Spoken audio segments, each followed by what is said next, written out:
Okay, so guys, few days back, I was here live on YouTube and I was actually sharing some insight on how you can actually approach church music, especially praise songs during praise, right? Even at the beginners level and at the intermediate level. Now, what I noticed after I watched the live was that there were some network issues. So I decided to do this video where I'm going to upload it where there's not going to be any network glitch and stuff. So you can always check it out. So let's get into the video quickly. So now I'm going to show you guys how you can actually approach this song so that you sound groovy, okay? First of all, what's most important is for you to know the key of the song, okay? F, okay? Then the next most important thing is for you to know the progression that we are playing. When you know the progression, it will help you to be able to approach this music professionally and much more groovy, okay? Let's get to know the progression of the song. At the same time, how you can actually keep it groovy with just single notes, not even trying to play a lot of things. Let's get into it real quick. Okay, now I'm going to be talking about what to play, where to play, and where to stay mute. Okay, let's take it back.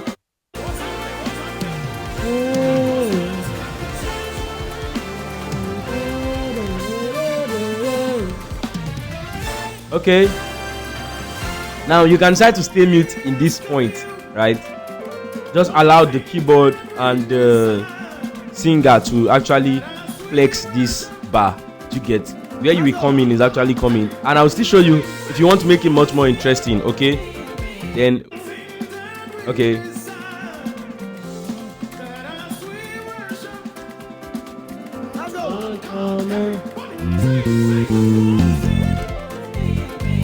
is what I'm doing.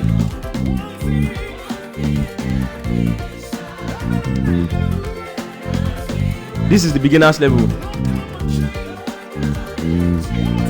Did you see that?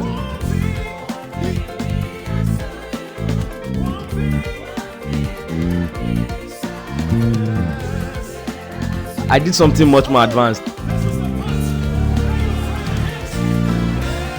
Okay, that's where they went to what they were doing. Now let me explain what I just did here now.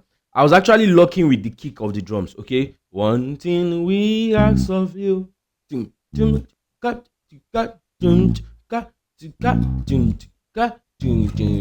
Whatever the drummer is doing, that's what I'm just trying to stay with him on it. Do you see that? You will not even notice that I don't know what I'm playing.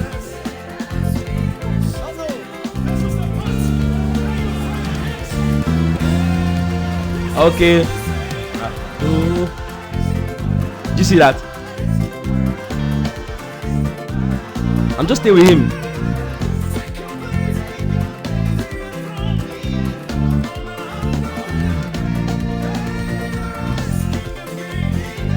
And I'm adding some little passing notes.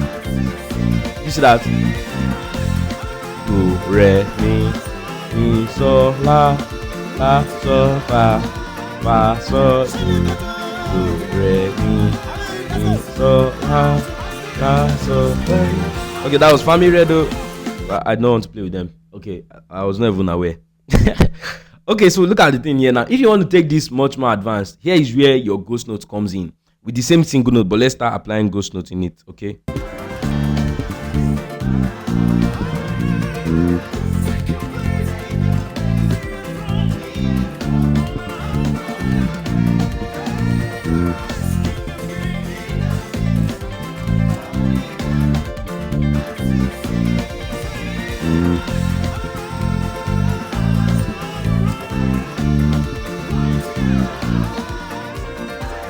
Now let's not make it all that boring. Okay, let's add in some other notes to make it much more richer. Okay.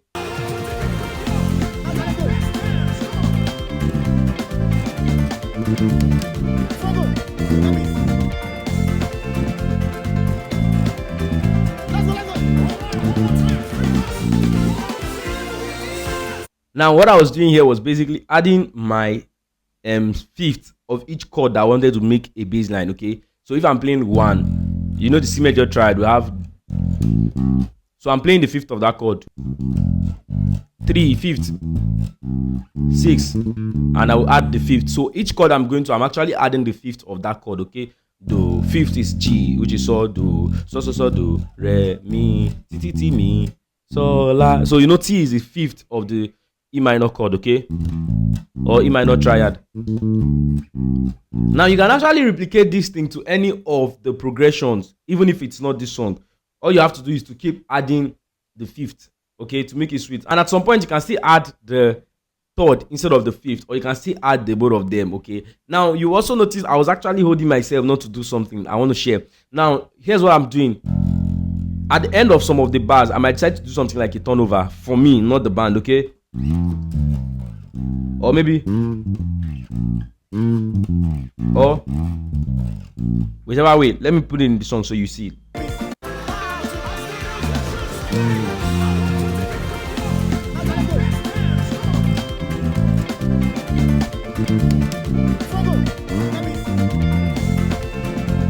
Something like that.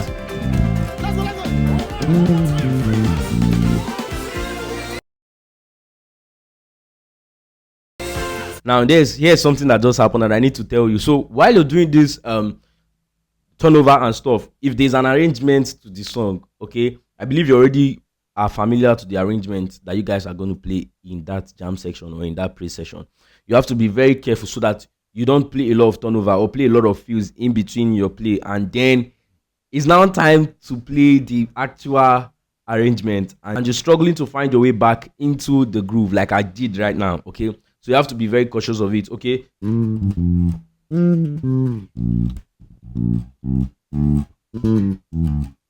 Whichever way you want to do it, but these are ways you can actually put those crazy stuffs in between your play. Okay, let's make the bass line a bit much more advanced.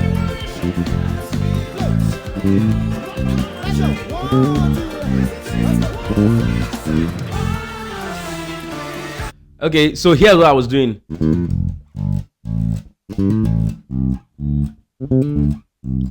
I was playing like octave. Okay, so do. I will now do do re mi.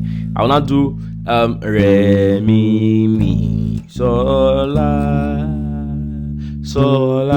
la sol fa. I don't know why my voice is sounding, but that's what I'm doing. Okay,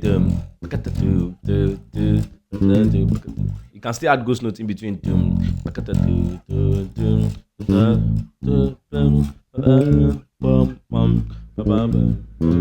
Now, one thing that you notice in between what I'm doing so far is I've not started playing any much more serious things, right? But I'm trying to make sure that I'm always working with what the kick, the drum is doing.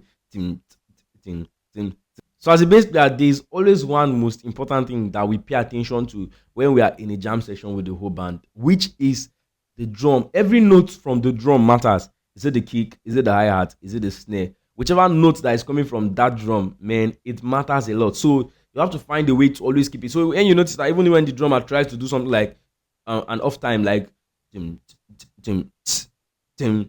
always see that the bass has to sync with it, right?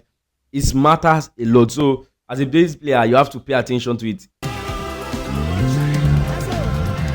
So now let's create a solid groove to this song, okay?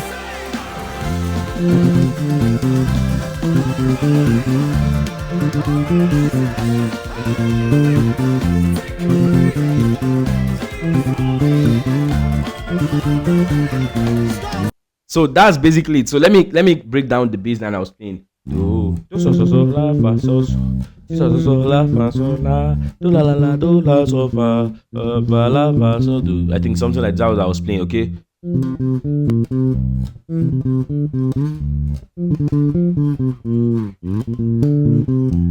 Now this is very simple, right? It's very simple. All you need to do is to understand the progression of the song, understand how you can blend in with the drums, right? And the progression of the song, which is very, very important. Now I can still play this particular bass line in a different way and it sounds different, but from the context of what I'm trying to do, you notice that it is actually focusing on how to blend in with the drums, okay? Now let me play it in another way.